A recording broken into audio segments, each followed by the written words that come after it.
Oh, Woo! I see stopping time. That was quite poignant. I think that was actually a very good one for our subject matter today. Hi, I'm Michelle Marshall. And I'm Keith Owen. And you're tuning in to Hair Talk and More. Hair Talk and More. Thanks for joining us again. So we are live / not live, live not live / live. You just love that. Well, you know, we don't want to lie to you and say that we're live when we're putting this out at the time that we are, because we're not. No. We've pre-recorded this, and we've spent a whole afternoon doing this, haven't we, Michelle? We've been here for hours, days even, trying to get this all done. Please feel sorry for us. Yeah, right in the chat bar, we feel sorry for you. Yeah, give us a hey if you're with us. Yeah, give us a hey, yeah, definitely. Hey. We are going to be asking you some questions throughout this anyway. We've mentioned the chat bar, and certainly if you haven't got any questions about whatever we're talking about today, and just other general, I'm going to say health matters possibly. Nothing below the waist though. No. Do you have any health concerns? Well, me? You look like a doctor when you do that, Michelle. It's like, no, I'm going to shout because I won't get my stethoscope out. I won't get my thermometer out. I don't know where you're going to stick it after that talk. Yeah, exactly. So we're all back to work, aren't we? I'm not a vet. We're all back to work, and I think one of the things we wanted to make sure that we were going to be talking about is, and it's a really current thing I think at the moment, certainly there's a big talk about it, and it's mental health. So regarding to our clients' mental health when they're coming back into the salon, but our own going back into the salon and continue sort of working on mental health as well, going forward with a busy time that we've got coming up, but also maybe some of the initiatives that are out there at the moment, and some of the things that maybe myself, I don't know if Michelle does anything for her mental health. I'm going to ask her in a minute. She'll have to think up something really, whether it's drinking. It's not drinking, Michelle. Michelle was shaking her. For those that are listening on podcasts, she's shaking her. It's not drinking. Is it something else then? I just think I'm a workaholic, and I it's not good because I think I just am a bit mad anyway. And please don't think that I'm being derogatory or being any way disrespectful for anybody that's suffering with any sort of mental health problems. But I genuinely think I am just a bit off the wall anyway. And I think during lockdown... eccentric, Michelle, that's the word. Eccentric. And I kind of like it because I just think, what is normal? What is really normal? You know, people go on about, oh, I want to be normal. But what is that? Yeah, well, that's a really good question. I think that's one of the things that I think as a big whole of, whole as in whole thing, not as in hole in the ground. You're not going to jump into this hole. I think obviously, social media now portrays whatever a normal / life is, but we all know it's not normal. But there's still a lot of us that still look at it and think that's what normal is, which is the slightly weird thing about it all. So we're often being told that, you should be going on holidays, you should be laughing all the time, you should be smiling all the time, you should be doing this, you should be doing that, you should be miserable all the time, you should be unhappy, or you continue getting bombarded with what you could and should and would have ever done if people want to tell you. I can't think of any other shoulda, woulda, couldas, if I'm honest. But you shoulda, coulda. You shoulda, coulda, woulda. But I mean, you doing that anyway. I mean, I think it's okay to do that if it helps you. I think that's the one big thing with mental health is that I think if you're aware of what it is you do, and if keeping busy is good for your mental health, and you know whether or not it's good or not, then that's a good thing to do. And I think that's the real thing with it. There isn't really a right thing to do or a wrong thing to do. It's just whatever you do for you is right for you, if that makes any sense at all. Often people say that they like to do yoga or they run. I definitely think when I was running that really did help. But I'm going through a certain time in my life, and running didn't work for me at this particular time. I was on a run and I got halfway through a run. And for those of you who know me, know that myself and Keith were big runners. I mean, he was a much bigger runner than I was, but I definitely had done a few half marathons and 10Ks, and used to go out every Sunday running, and possibly in the week. But I found that I was halfway through running and I was going to pass out. I was sick. I was sweating. I couldn't figure out what was wrong with me. I thought I was having a heart attack. My breathing was all over the place. And I had to stop running because it didn't fill me with any joy anymore. It made me a bit nervous doing it because I wasn't sure what was going on with my body. And, I found out later it's because I'm going through a certain time.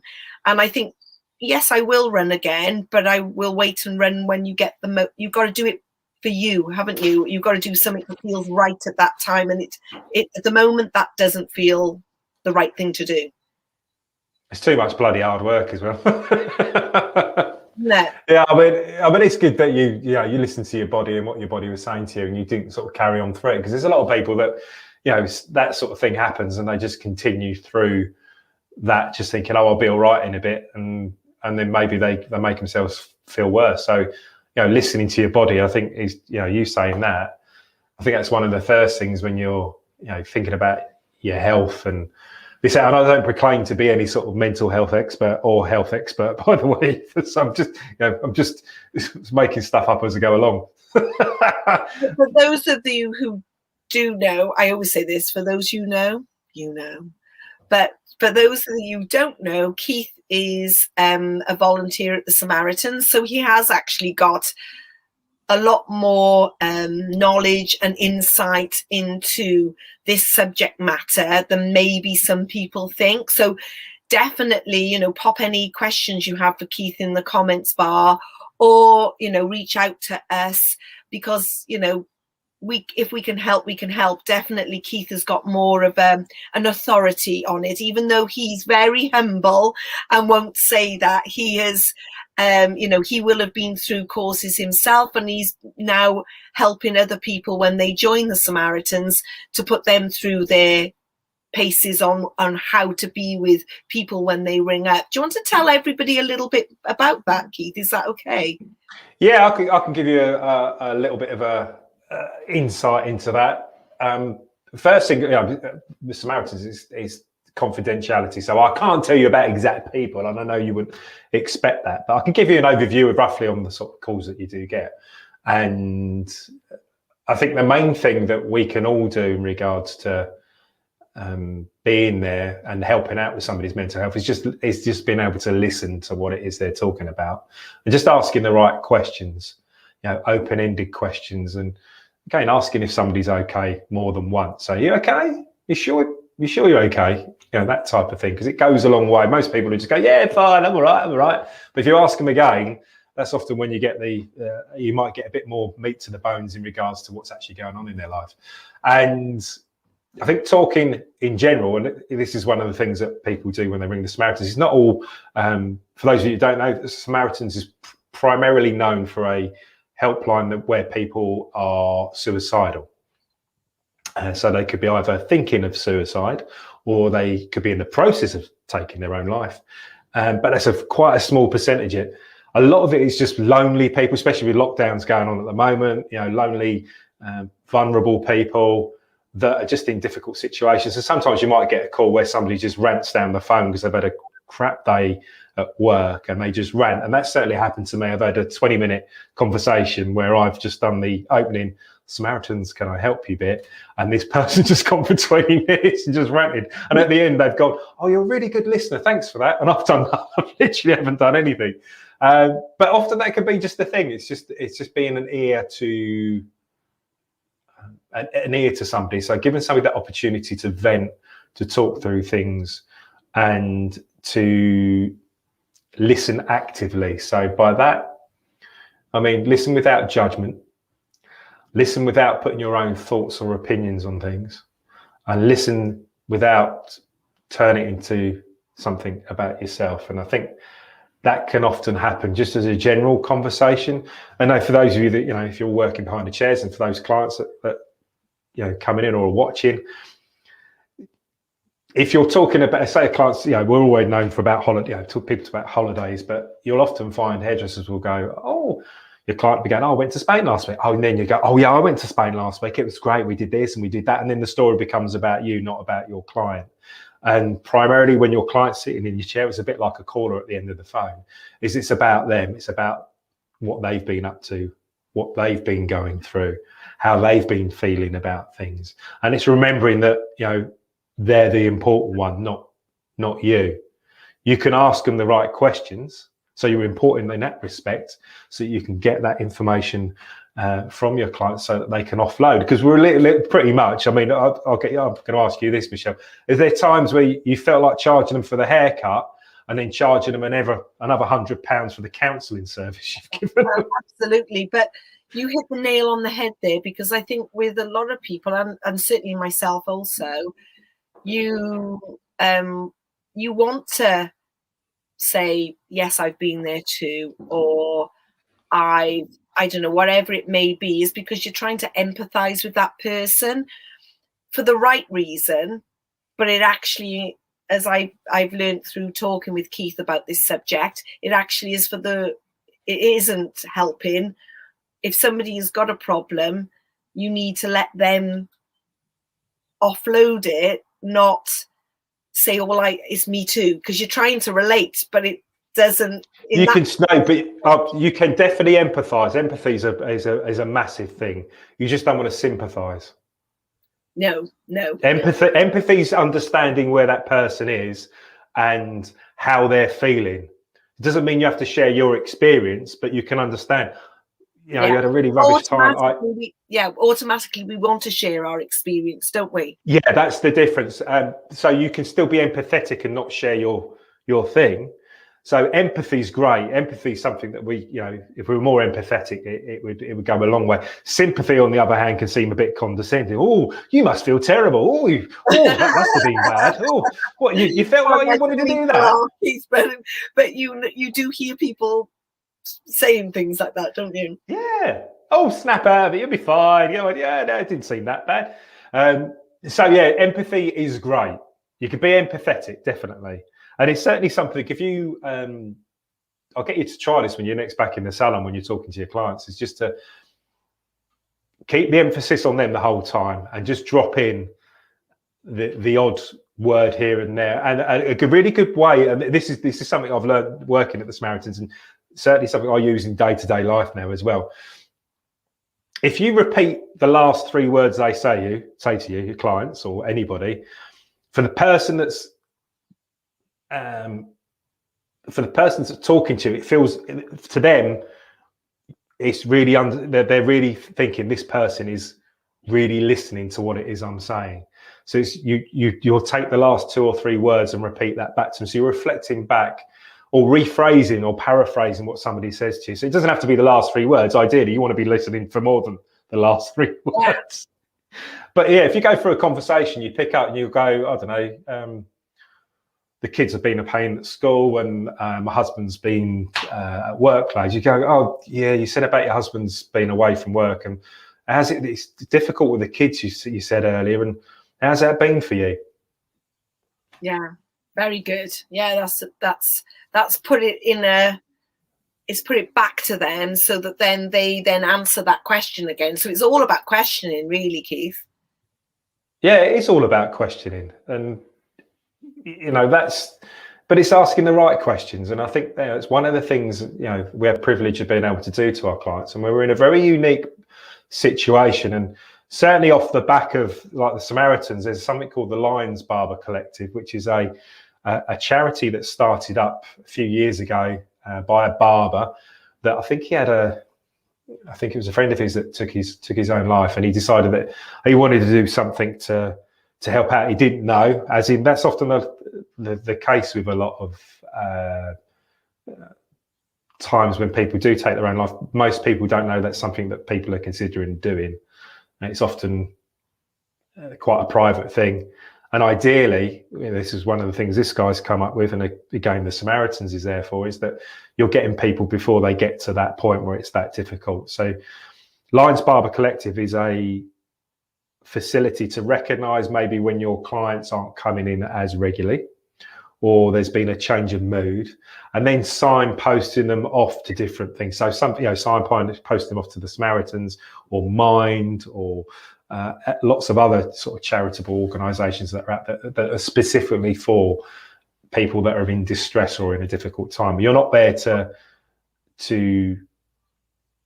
you're not a counsellor, and you're not a psychiatrist or anything like that. But you're, again, as we are as human beings, we care for people, and I think we're an industry where we care for our people that come in, not just their hair, but for them in general, that you're able to go.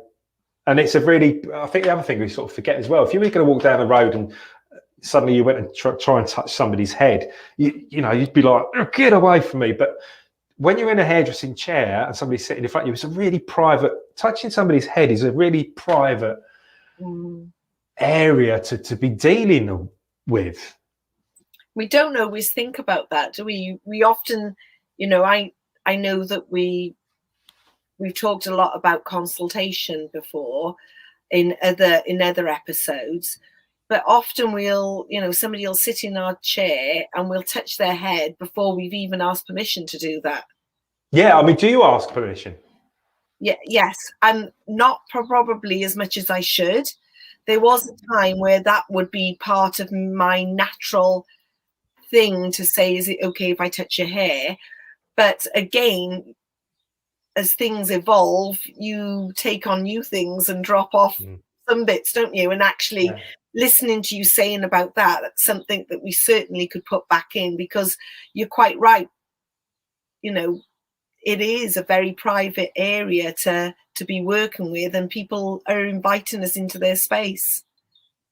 Yeah, I think, I've been guilty of it in the past. I get up like just rummaging through the head. Hey, what should we do this? Should we do that? And without actually, so getting their permission to actually touch their head, it's a really private area to be in, or private space to be in. And certainly the fact that you've got that contact, I think that's often why. And again, I think it goes further with hairdressers or being in the hair industry. I feel a lot of people, when they go into a salon, feel they have to talk. They're like under this pressure that they have to go to the hairdresser with something to say to the hairdresser. And if they haven't got anything to say, then they'll talk about themselves and things that have been going on for them in their life. And although it's good from the fact that we may well be able to help them out, it's also, I don't want clients thinking that they have to feel that they have to do that unless they want to do it. It's like, don't feel that you have to come in and talk about yourself if that's all you've got to talk about. You don't have to talk. Yeah. There's this big pressure about talking. And, I've had clients before in the years that said, do you mind if I just read a magazine? It's because I'm boring as hell to talk to. That's why. I'll read the book. I cannot believe that, Keith. I cannot believe that. I know our viewers out there, in the chat bar, drop a thumbs up if you think Keith is not boring. If you think he's boring, you would be switching off now, and I know you're not. So I know. No, there'll be loads of thumbs up, thumbs down there. They'll be like, yeah, he's boring as hell. Get him off. No, he's absolutely not. But I'm actually quite happy when people don't want to talk. Believe it or not, Keith. I was just going to say that. Really? Believe it or not, I'm not. I am a chatty person. But when I'm with somebody for a long period of time, we might talk at the beginning, touch base with them. But if I'm colouring somebody's hair and I'm doing an extensive amount of highlights or balayage or anything, we'll just go quiet. And I'll usually say, I can feel your shoulders sinking into the chair. Are you okay? How are you feeling? And they'll be, I'm really chilled out. I said, I'll just get on and work, and every periodically I say, are you okay? How's you doing? Or I might ask a question every now and again, but I said, I can feel you relaxing. It's like you came in and your shoulders are up, and now your shoulders are like your whole body's sinking into the chair. And I'm quite happy for that, because, I actually don't talk. I don't really like talking much about myself when I'm working with somebody. They probably don't know a lot about me. Some people I've shared with them about our channel that we're doing. Or some people have said, well, what do you do? And I said, well, I I've been working in New York or something like that. And they're like, oh, really? How did you do that? So I'm actually quite happy to be quite silent with people. Yeah. Are you probably? Well, no, I think silence it goes a long way, and it's certainly something that, thinking about, like you said earlier on, in regards to some of the things that you used to go running. It's just quite good to clear your head or work, and silence is quite a nice thing to do as well. So if you get the opportunity to turn your phone off, I think that's probably the first thing I'd say. Just switch your phone off, just for an hour. Or I've got into the habit of, if I've got a dog which I take for a walk, and I'll purposely leave my phone at home so that I don't look at my phone. I don't have the phone there to look at, and it's a really good way of just sort of switching off for a little bit. And I think that's important. Again, we're going back after a lockdown, and hairdressers are notorious for eating in between shampoos or going to the toilet. And if everything's in between shampoos, you can organise your whole life and a wedding in between somebody getting their hair shampooed and going back. But that's a really good opportunity for us to either book in somebody called it a wellness break, which I quite like. So I'm having a wellness break. Yeah. A wellness break. Even if it's like 10, 15 minutes.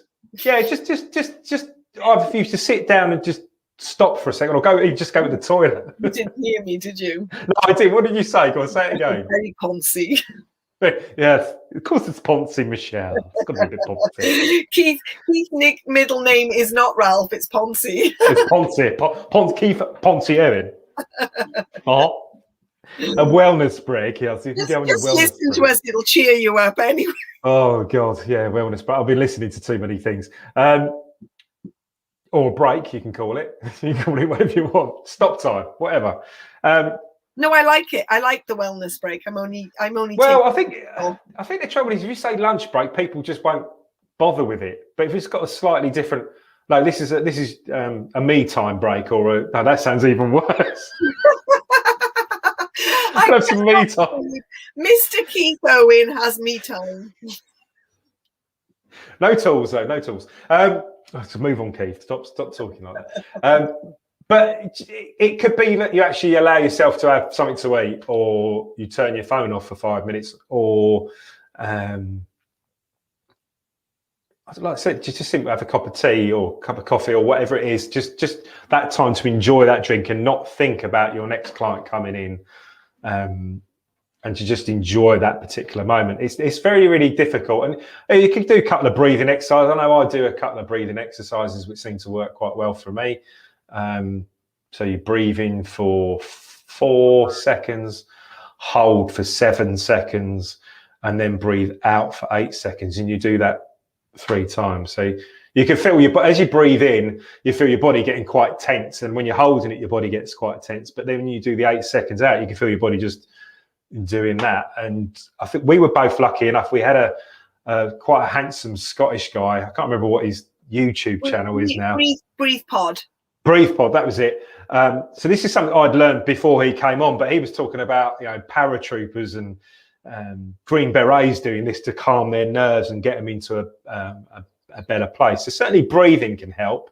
We do that all the time, but just some thoughtful breathing can go a long way and just help you calm down a little bit, just help you chill out a little bit during your day. And you can do it whilst you're doing clients as well. It's not something you have to go. Should we practice? Well, yeah. So what you're going to do is you're going to breathe in for 4. If you're watching or listening, now's your chance to have a go. So we're going to breathe in for 4. Hold 4, 7, 2, 3, 4, 6, 7 out. Fill your body as you breathe out for 8. And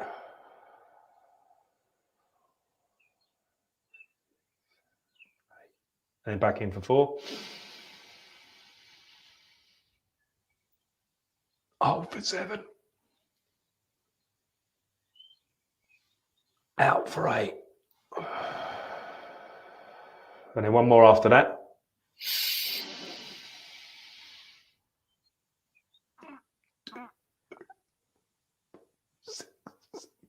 Breathe out. And then fall off the chair. I love. Oh, Yeah, you get because you can get a little bit lightheaded with it. So you might find that 7 seconds is too much. So you could do in for 2 seconds, out for hold for 5 seconds, out for 6 seconds, or whatever. So do whatever it is to do. But you'll just find it just calms you down a little bit. And certainly, being aware of your mental health and talking about your mental health. And I think that's it, is talking about it openly, as in getting it out of your own head. And this is certainly one of the big experiences I've found with the Samaritans work, is that it does make a difference getting it out of your head and out into the open, physically speaking it out. It's a bit like when we've done rehearsals before, Michelle. I know when we rehearse, if we don't rehearse properly, and by that I mean speak it out, and it's in your head, it doesn't seem to feel as good as once you've got it out. And it goes round, doesn't it? It keeps going round in your head. You keep manifesting situations that are not there because your brain, what did they say? I read a book once and it said that 99% of what we think is not reality. It's only 1% is actually reality. Our brain makes up everything else. Oh yeah, there's loads of experiments you can do where you'll read something and your brain will make up the words in between. It'll fill in gaps, it'll add bits in and stuff like that. So it's so clever but dangerous on the same hand. Oh, it's bloody dangerous, our head. I think that's the trouble. And again, we allow other people to mess with it as well. I think that's the other thing you've got to remember, is that, your life is your life and it's how you want to live and how you want to do things. And as long as you're happy and you're not hurting anybody, then that's cool. Don't worry about who's on Instagram or Facebook and doing their thing. And like I said at the beginning of this, Michelle, which, we've been going a little while, is, working for you is something that you do that helps you, if it does help you unwind, and you do feel better at the end of it, then that's a good thing to do. It's all really, really individual. It may well be going for a dog walk. It may well be doing some breathing exercises. May well be having a bath, with some nice candles and this, that, and the other. It might be spoiling your face, doing a facial, doing your makeup, doing your hair differently. It could be lots and lots of different things. So I just think it's a bit of time for yourself and your well-being, either at the end of the day, if you can't do it during the day, but certainly give yourself some time. So again, it's choices. Do you want to sit in front of the telly and watch EastEnders for half an hour, or do you want to sit in the bar for half an hour just chilling out? Those are the choices that I think sometimes we have to make for our own mental health. And also treat your mental health a little bit like going to the gym. I know sometimes I don't go to the gym, so I might do some meditation or something instead. So I'm still thinking, I'm doing something for myself. I'm not maybe going physically and doing something, but I'm doing something for my mental health. So yeah, try and look at it as the equivalent of whatever you do is the equivalent of going to the gym, but it's for your mental health, not your muscle health. And that's great advice there, Keith. That's certainly really helped. If it's helped you, put in the chat bar, that certainly helped me, or just that's helped me.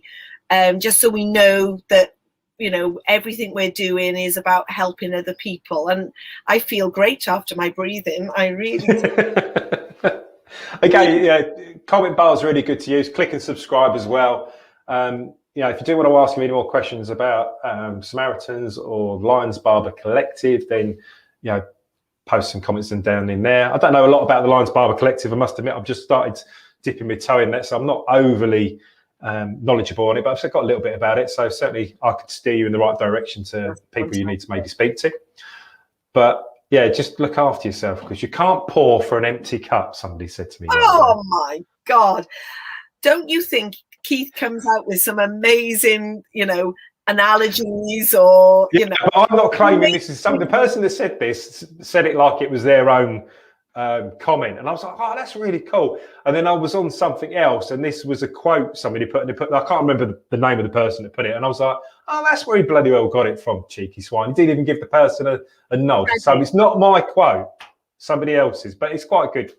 Can't pour from an empty cup. It's a great thing to remember. And I guess we've come to the end of our episode on well-being.